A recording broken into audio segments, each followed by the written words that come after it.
Terpujilah namamu Tuhan Yesus kekal untuk selama-lamanya. Kami rindu kuasa Roh Kudus lebih nyata lagi di tempat ini. Tarik kami, bawa kami masuk dalam hadirat-Mu Tuhan, menikmati kasih dan kebaikan Tuhan yang besar. Di tempat ini segala roh-roh yang berusaha mengintimidasi, membuat kami tidak fokus akan kebenaran firman, kami patahkan dalam nama Yesus. Segala roh jahat kami perintahkan pergi jauh dari tempat ini. Kami rindu Tuhan di dalam hadirat-Mu yang kudus, yang sakit disembuhkan Tuhan, yang lemah dapat kekuatan baru, bahkan segala serangan roh jahat atas hidup kami patah hancur semua dalam nama Tuhan Yesus. Tempat ini penuh kemuliaan, tempat ini ada malaikat surga jaga kami. Terima kasih Bapa, dalam satu nama yang kudus, nama Tuhan Yesus, kita semua yang siap diberkati, sama-sama semua kita katakan amin. Boleh tepuk tangan sekali lagi buat Tuhan kita Yesus. Puji Tuhan, haleluya. Silakan duduk saudaraku. Haleluya. Shalom Tiberias. Apa kabar semuanya Bapak Ibu? Luar biasa, siap diberkati Tuhan, amin.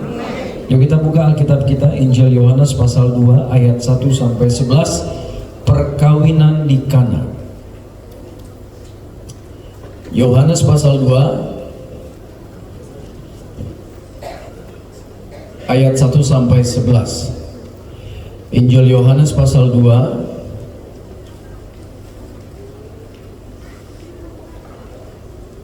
baik, kita akan baca bergantian. Pada hari ketiga ada perkawinan di Kana yang di Galilea, dan ibu Yesus ada di situ. Dua yang keras.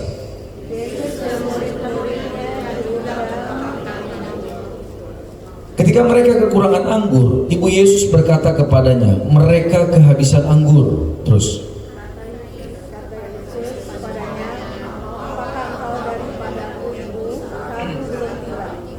Tetapi ibu Yesus berkata kepada pelayan-pelayan, apa yang dikatakan kepadamu, buatlah itu.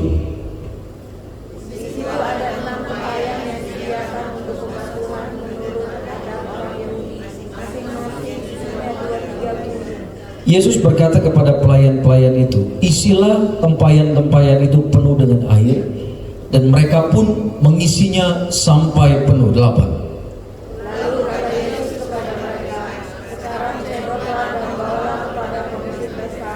Lalu mereka pun membawanya.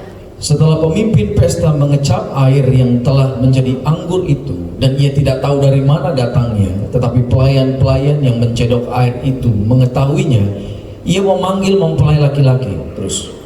Dan berkata kepadanya, setiap orang menggunakan anggur yang baik dahulu, dan sesudah orang puas minum, barulah yang dengan baik. Tetapi memohon anggur yang baik sampai sekarang. 11 yuk sama-sama. Hal itu dibuat Yesus di Kana yang di Galilea sebagai yang pertama dari. Terus.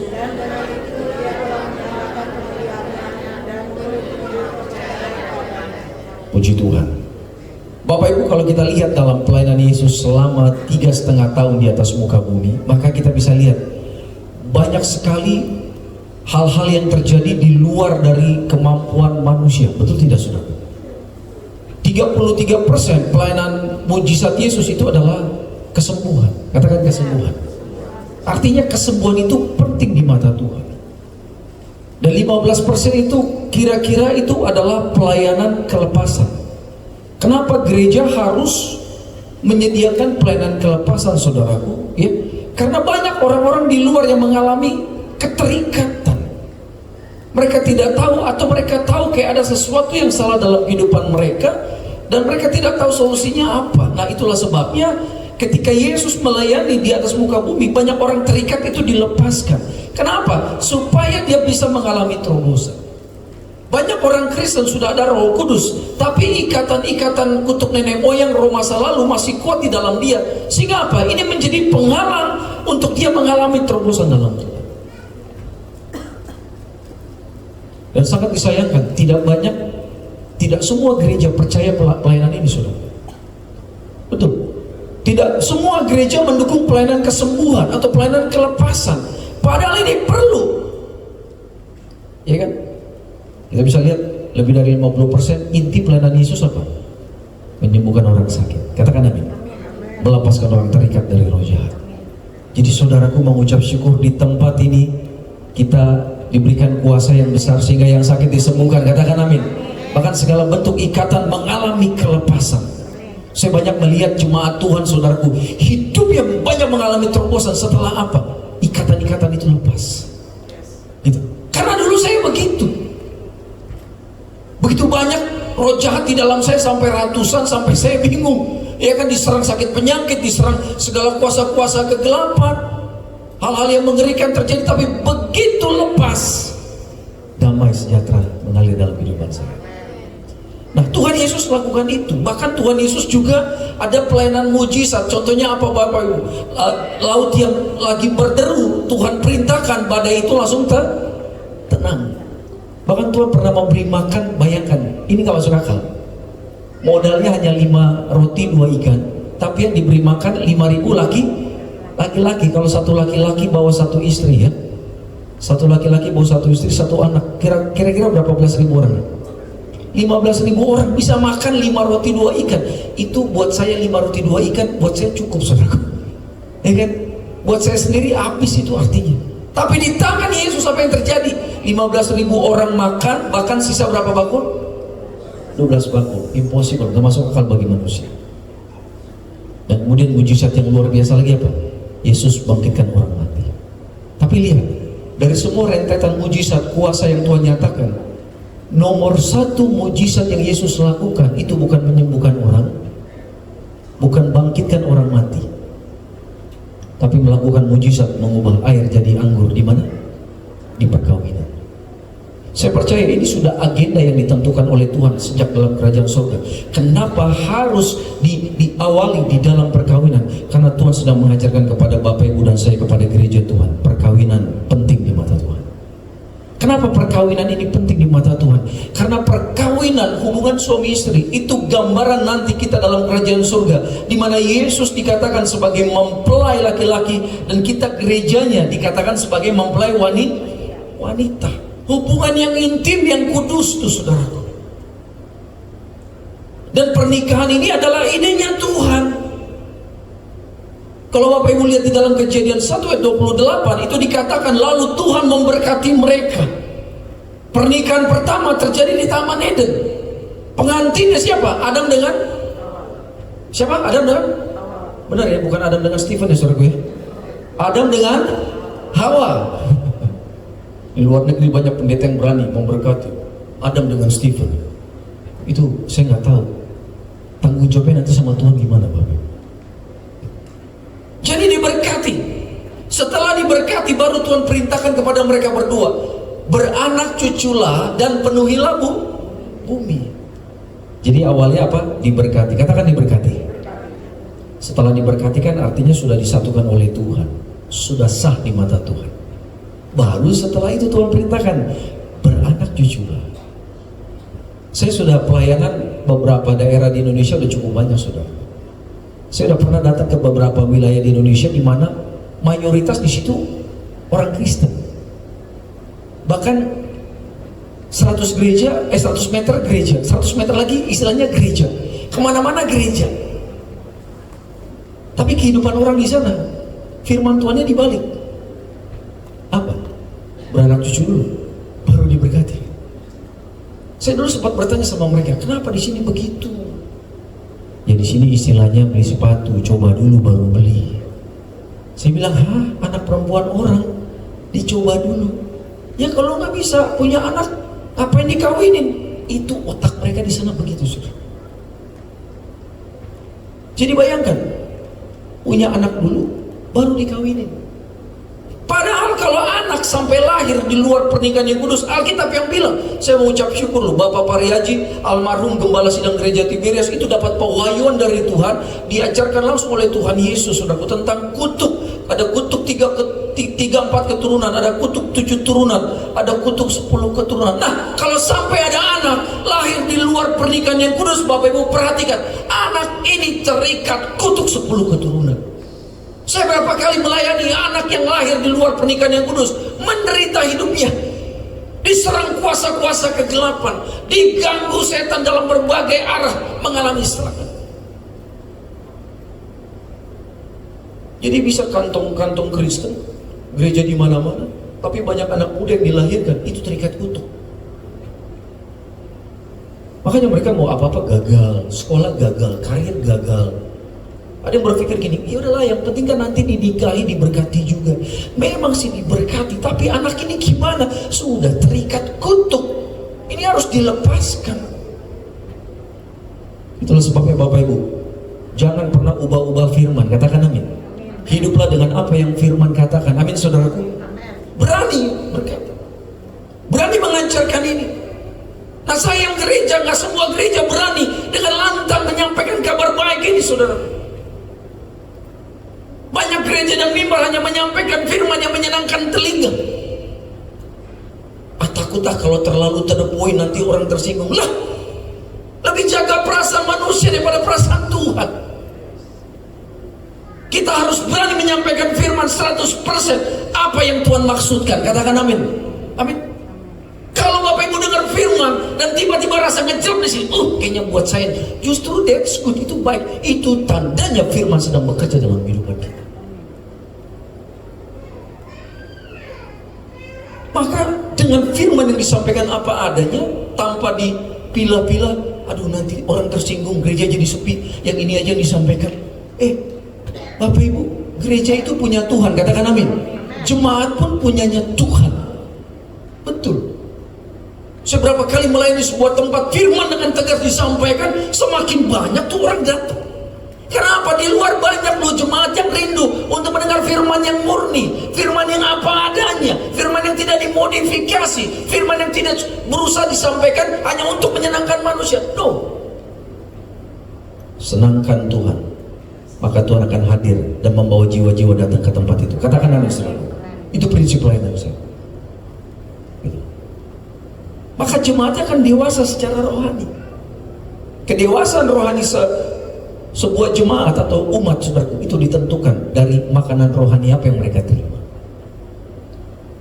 Nah, pada sore hari ini Tuhan mengajarkan kepada kita tentang perkawinan. Ini idenya Tuhan.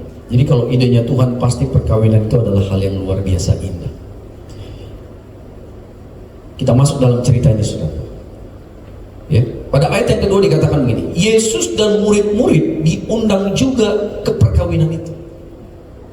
Jadi ada perkawinan saudaraku di Kana, ya kan, di Galilea. Dan puji Tuhan, Yesus diundang sama mempelai. Pertanyaan saya begini, mempelai laki-laki dan perempuan kira-kira tahu nggak kalau Yesus itu Tuhan? Saat itu ya, udah tahu belum Yesus Tuhan? Belum. Murid-murid aja baru dipilih sama Tuhan, benar nggak saudara? Murid-murid aja belum paham ini siapa nih sebenarnya ngajak kita. Kita mau-mauan ya ikut sama dia ya. Kita mau tinggalin pekerjaan kita, profesi kita untuk ikut dia. Kok bisa gitu ya? Mereka masih bertanya-tanya siapa nih Yesus saudara? Jadi otomatis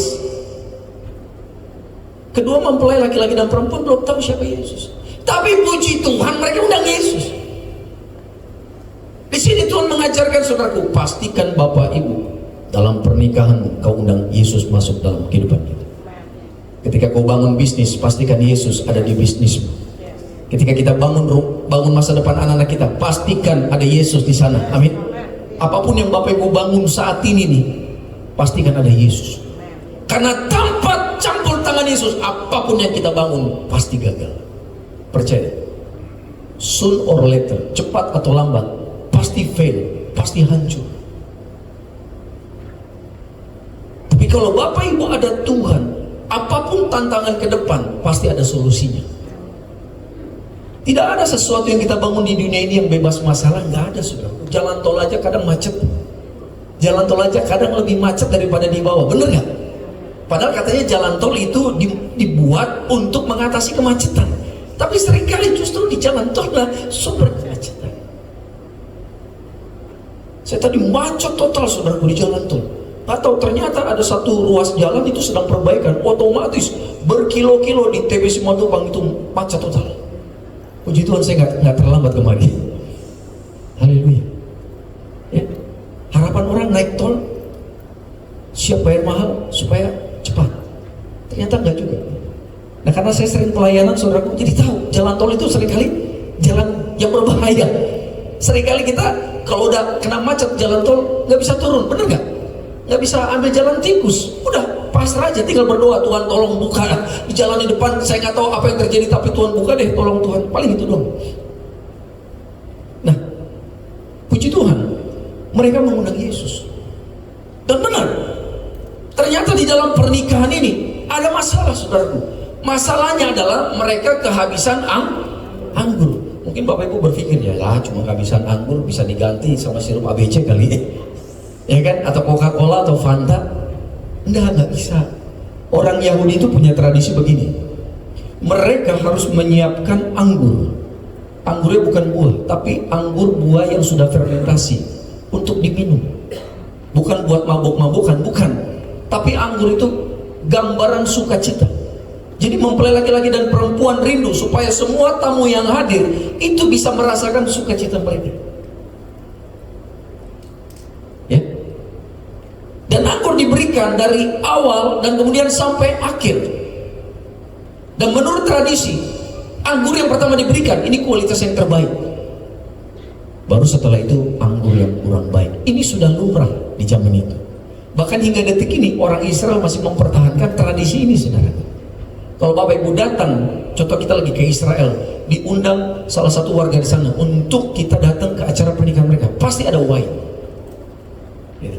Lah mereka orang-orang yang sudah ribuan tahun, nenek moyangnya punya kebun anggur, sehingga mereka tahu mana anggur yang murahan, mana anggur yang mahal. Anggur itu Bapak Ibu satu botol ada yang cuma 200.000, ada yang satu botol 100 juta, saudara. Ada itu. Dan mereka paham, kalau orang Indonesia, apaan ini? Justru yang buat kita kenyang pahit, nggak enak. Justru mereka suka itu. Ternyata itu yang mahal. Kalau Bapak Ibu contohnya ke Kana ya, kalau kita jalan ke Israel, ke Kana, itu banyak orang-orang yang usahanya adalah jual anggur, tapi anggur manis itu yang baru jadi seminggu, itu murah.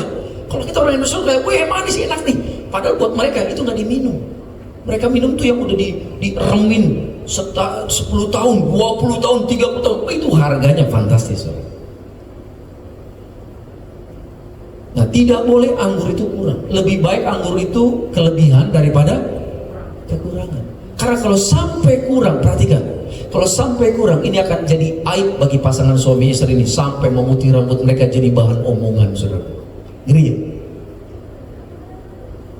Dan ternyata benar, dalam pernikahan ini baru resepsi udah ada masalah.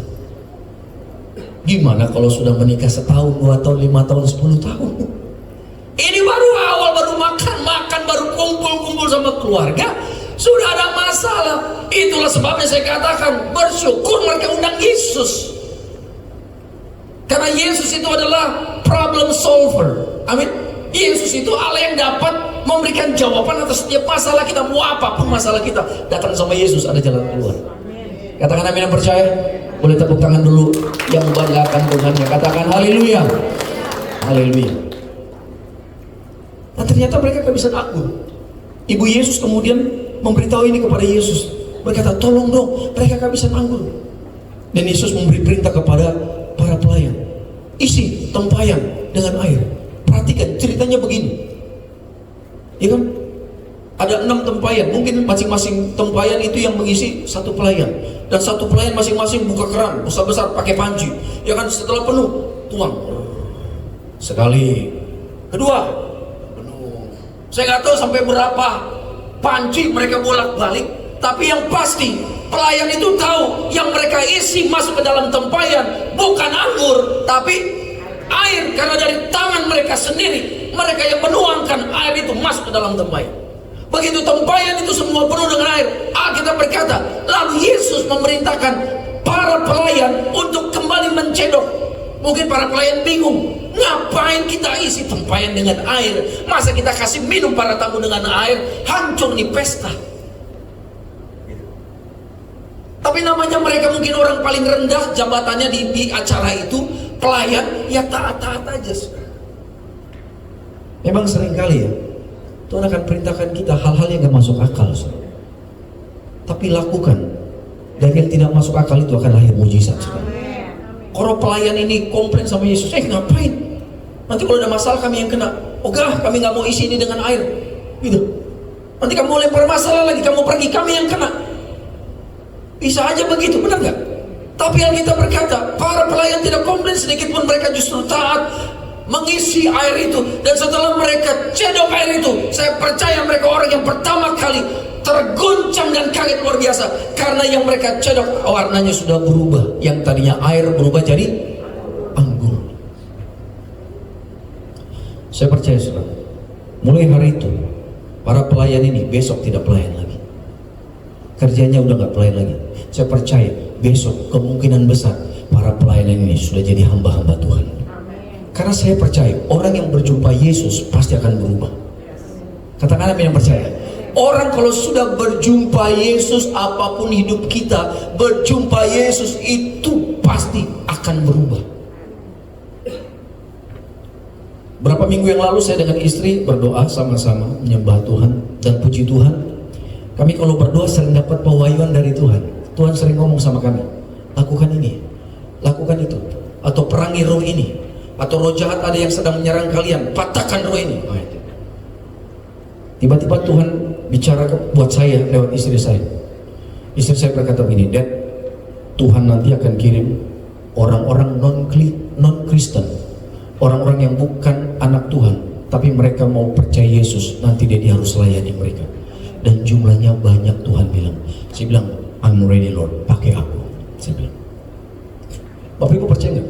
Sekarang di Indonesia maupun di luar negeri, termasuk di negara Timur Tengah, sekarang banyak orang bertobat percaya Yesus bukan karena ada pendeta yang khotbah kepada mereka, bukan karena ada pendeta yang tumpang tangan kepada mereka. Mereka bertobat percaya Yesus karena apa? Yesus datang langsung menjumpai mereka. Katakan amin saudara.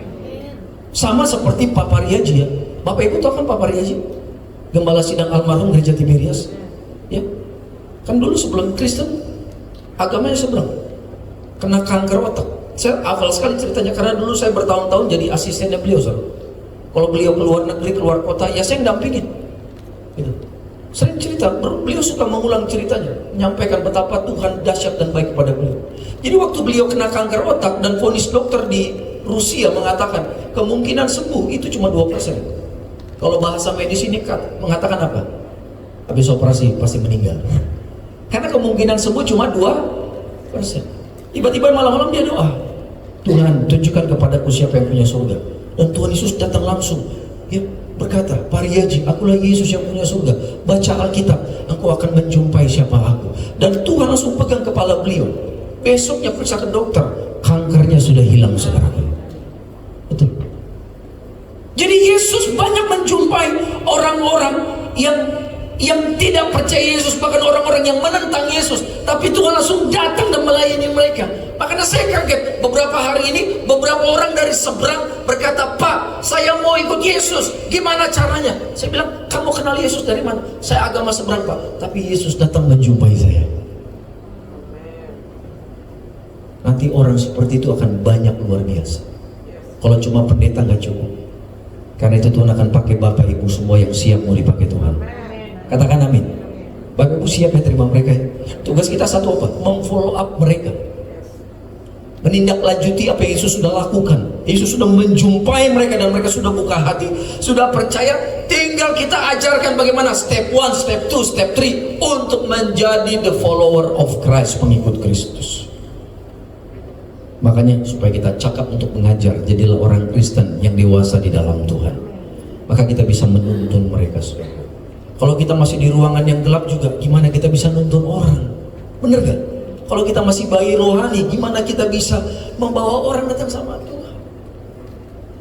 Kita harus bertumbuh. Jangan sampai mereka yang ke belakangan tiba-tiba udah cepat di depan kita. Orang-orang begini biasanya pertumbuhan rohaninya dahsyat luar biasa, sudah. Jangan sampai kita yang terdahulu, kita terbelakang.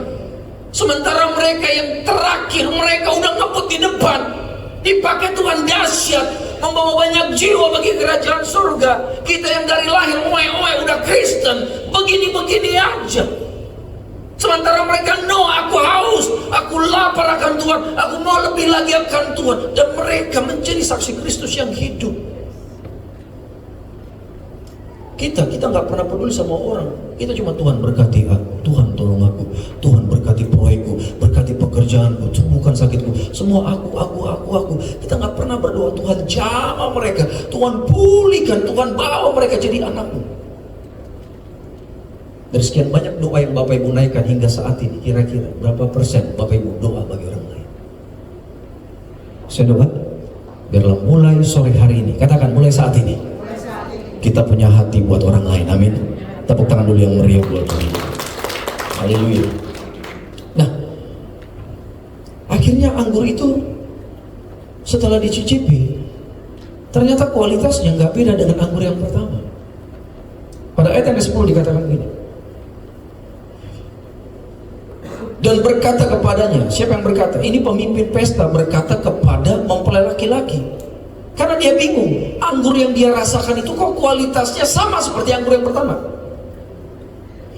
Dia berkata begini, setiap orang menghidangkan anggur yang baik dahulu, dan sesudah orang puas, katakan sesudah orang puas, barulah yang apa? Yang kurang baik. Akan tetapi lihat nih, engkau menyimpan anggur yang baik sampai mempelai laki-laki pun bingung. Dari mana itu anggur? Pemimpin pesta pun bingung. Karena mungkin dari pengalaman dia sudah ratusan pesta yang dia pimpin, biasanya anggur yang baik dulu, baru terakhir anggur yang kurang baik. Tapi di dalam pesta hari itu spesial beda. Kenapa? Anggurnya kualitasnya tetap sama. Semua sama-sama bingung. Pemimpin pesta bingung, yang punya hajatan bingung. Itu siapa yang bawa anggur? Apa yang kita pelajari di sini? Yang kita pelajari bukan sekedar Tuhan ubah air jadi anggur. Di sini Tuhan sedang mengajarkan prinsip-prinsip pernikahan dunia dengan prinsip pernikahan kerajaan surga itu jauh berbeda. Pemimpin pesta berkata, biasanya orang menyiapkan anggur yang baik, kemudian anggur yang kurang baik. Buat orang dunia, saudara, awal menikah cintanya besar, ya, kasihnya mesranya luar biasa.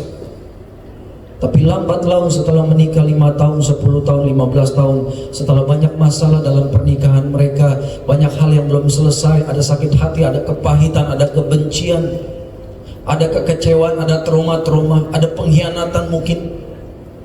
Dan kemudian kasihnya tadinya yang besar, setelah 20 tahun cuma segini. Buat orang dunia bilang, itu hal yang lumrah, biasa. Kalau dulu cintanya manis seperti anggur, tapi sekarang tawar seperti air, gak ada rasanya lagi, itu biasa. Tapi Tuhan ubah air jadi anggur. Tuhan mengajarkan kepada mereka semua, baik kepada kita di akhir zaman gereja Tuhan, kualitas pernikahan anak Tuhan di awal indah, mau sampai akhir memutih rambut dan siap dipanggil Tuhan, pernikahan harus tetap sama seperti awal. Katakan amin. Artinya kasih mula-mula tidak boleh berubah. Jadi tanggung jawab hal yang paling sulit dijaga dalam pernikahan ini, menjaga kasih mula-mula. Tante dulu kenapa menikah sama Om? Om dulu badannya keren, fitness, six pack, rambutnya tebal kayak Elvis Presley. Tapi setelah 15 tahun, lihat ya, yang six pack jadi apa? One ball, saudara. Ya kan? Six pack hilang. Six pack tiba cut. Ya kan, yang tadinya lebat, hitam, lihat warnanya berubah, bener gak? Rambut itu bisa mundur. Ya, bukan hanya hutan di Sibolga aja yang ditebang orang. Bapak Ibu tahu, kita harus berdoa buat keluarga kita, saudara kita di Sibolga. Katakan amin. Amin. Kenapa? Hutan ditebangin di sana. Hutannya gundul, banjir. Gitu. Nah, orang laki-laki Bapak Ibu setelah menikah 10, 12, 5, 20 tahun, wah, entah mulai penipisan terjadi di depan, atau di tengah, atau di belakang. Saya asal ngaca, saya bilang, Mam, lihat rambut kayaknya udah mundur 3 cm. Dia bilang, that's okay, I still love you anyway. Oh, that's good, thank you. Pendeta pun tidurnya tenang. Iya kan? Wih, rambut warnanya udah nggak hitam semua, udah banyak yang putih. Tenang, nggak apa-apa Dedi, relax aja. Mami tetap sayang kok. Wah, tenang, pendeta pun hatinya lega, saudara. Jadi kalau kita cinta kepada pasangan kita karena penampilan fisik, someday he will change, she will change, maka cinta kita pun bisa berubah. Om dulu cinta sama tante, kenapa? Oh, kamu tahu gitar Spanyol, kenapa om? Begini, set, set. Kalau bodinya tante dulu, set, set, set, set, set, set, set. Gitar Spanyol lewat katanya. Tapi lihat setelah 20 tahun, lihat. Setelah turun mesin 4 kali, coba bayangkan. Tahu ya turun mesin 4 kali? Menghasilkan keturunan-keturunan ilahi. Ya kan? Mulai keluar apa spot-spot hitam di sini. Mulai ada wrinkle di sini. Benar nggak? Ya kan? Yang tadinya bodinya begini set tiba-tiba set. Ya kan? Lah kalau cintanya cuma gara-gara yang set gini, someday dia bisa tinggalin loh. Tapi kalau kita cinta pasangan kita karena hatinya baik, kita terima dia apa adanya sebagaimana dia terima kita apa adanya, saya percaya saudaraku, kita akan tetap mengasihi pasangan kita apa adanya. Yang sudah menikah tolong jawab saya jujur. Dulu ya, coba ingat-ingat, jangan pura-pura lupa ya. Awal dulu gandengan tangan, gemeteran nggak om? Gemeteran om ya? Mungkin karena takutnya nggak berani langsung nyaplok langsung ya, pura-pura kelingking, ketemu kelingking dulu. Tapi yang pasti ada nyetrumnya, benar om ya? Oh saya jujur, dulu saya begitu juga. Mana tangannya, mana? Ya. Pas kepegang kayaknya, wah nyetrumnya luar biasa. Pertanyaannya nih, setelah 30 tahun menikah masih nyetrum gak? Atau tolong lepas, anyap tangan gua, udah keringetan, tolong. Ada pasangan senior ke mall, digandeng terus sama si om tangan tantenya. Dari turun mobil sampai muter-muter berjam-jam di mall, sampai masuk ke mobil digandeng terus tangan istrinya. Anaknya di belakang bilang, "Pergi you, papa mesra banget." Sampai di rumah dia tanya, "Pak, kok papa mesra banget sih?" Kenapa memang? Itu tangan mama nggak dilepas-lepas. Dari turun mobil, muter-muter di mall, masuk lagi ke mobil, tangannya dipegang terus. Kenapa sih, Pak? Shh, jangan bilang. Papa pegang tangan mamamu di mall karena papa takut mama masuk ke toko, kartu kredit nanti kepake. Jadi begitu mamanya agak menyimpang ke kiri, dia remas tangan istrinya. "Sini aja sayang," gitu ya kan. Istrinya pikir kena cinta saudaraku. Ya kan, oke papa nggak apa-apa. Kemudian ada toko sebelah kanan, mau nikung lagi dia, ditahan, diremas lagi tangannya. Sampai rumah bengkak tangan istri saudara. Ya kan? Jadi hanya demi supaya kartu kredit tidak kepake, dia remas. Orang pikir mesra, padahal takut bulan depan harus bayar sesuatu saudara. Jadi memang nggak mudah, percaya, nggak mudah. Tapi ini perintah Tuhan. Katakan amin dulu. Amin. Saya pernah berapa kali ketemu anak wanita, anak muda, kerjaan bagus, punya jabatan, gajinya sudah bagus lah saudara. Saya tanya, jadi kapan menikah? Sudah ada calon? Belum Pak. Kenapa nggak mau menikah? Saya nggak mau menikah. Hah? Saya tanya pelan-pelan, kenapa nggak mau menikah? Saya nggak mau menikah karena saya takut menikah, saya dapat laki-laki seperti bapak saya. Yang bapak kamu kenapa? Kalau di rumah mama saya bukan hanya dipukul, diinjak-injak Pak. Yang kerja di rumah mama saya, udah diinjak-injak, mama saya yang kerja. Udah diinjak-injak, besok minta rokok dari mama saya. Saya kuliah, mama saya yang kerja. Jadi saya tidak akan pernah menikah Pak. Saya takut saya menikah ketemu laki-laki model seperti ini. Tapi suatu saat saya ketemu anak muda yang diberkati Tuhan, energetik, ya kan, orangnya positif saudaraku. Dan kalau ketemu dia bawaannya sukacita. Saya tanya, kamu kerjanya udah bagus ya, kapan menikah? Doain ya om ya supaya dapat yang terbaik. Oke, kriteria laki-laki idaman kamu seperti apa? Seperti papa saya. Kenapa? Papa sayang sekali sama mama saya. Orangnya mesra, orangnya setia. Dia bekerja keras buat mama dan papa, buat kami anak-anaknya. Ternyata akhirnya saya berpikir sudah, ternyata pernikahan kita itu bisa menjadi tempat di mana keturunan kita hancur atau menjadi keturunan-keturunan yang diberkati Tuhan. Bilang amin dulu. Amin. Bapak, Ibu, dan saya punya tanggung jawab membentuk generasi berikut. Anak-anak kita ini, anak-anak yang akan membawa legasi kita di masa depan. Mereka akan tanya, ih sukses ya, anaknya siapa? Oh anaknya si A, oh pantas bapak mamanya anak Tuhan. Kalau dilihat hancur-hancuran hidupnya masuk penjara karena narkoba, anaknya siapa? Oh pantas, saya tahu bapaknya seperti apa. Tuh. Jadi kita harus pastikan mulai hari ini, buang keegoisan kita. Ya. Biar di rumah tangga kita ada damai sejahtera, katakan amin. Banyak anak muda di luar, kebetulan saya juga sering melayani anak muda, saudara. Banyak anak muda itu kepahitan karena di rumah siang malam yang mereka dengar cuma teriakan-teriakan.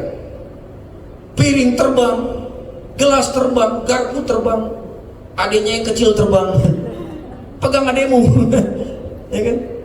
Akhirnya trauma, saudara. Sehingga pengaruh-pengaruh dari luar negeri yang berkata, ya udah nggak usah nikah. Itu mulai banyak sekarang anak muda seperti itu. Jadi saudaraku, pastikan mulai hari ini pernikahan Bapak Ibu adalah pernikahan yang kita serahkan semua kepada Tuhan. Dan Bapak Ibu siap untuk melakukan apapun yang Tuhan perintahkan. Sebagai suami, lakukan apa yang Tuhan perintahkan. Sebagai istri, lakukan apa yang Tuhan perintahkan pada istri. Saya percaya akan ada kolaborasi. Karena nggak ada yang sempurna. Percaya deh. Kalau kita merasa udah nggak cocok, pisah. Udah nggak cocok, pisah. Sampai Tuhan Yesus datang kedua kali, Bapak Ibu nggak akan pernah menemukan yang cocok. Yang ada adalah orang yang mau kita kerjasama bareng-bareng, terima kelemahan dan terima kelebihan masing-masing. Katakan amin. Amin. Menganggap pasangan itu sebagai tim. Makanya kalau ada orang mau konseling nikah sama saya tanya begini, kamu mau menikah apa alasannya? Oh saya mau bahagia Pak. Saya bilang tetot, salah. Kalau orang mau menikah supaya bahagia, salah.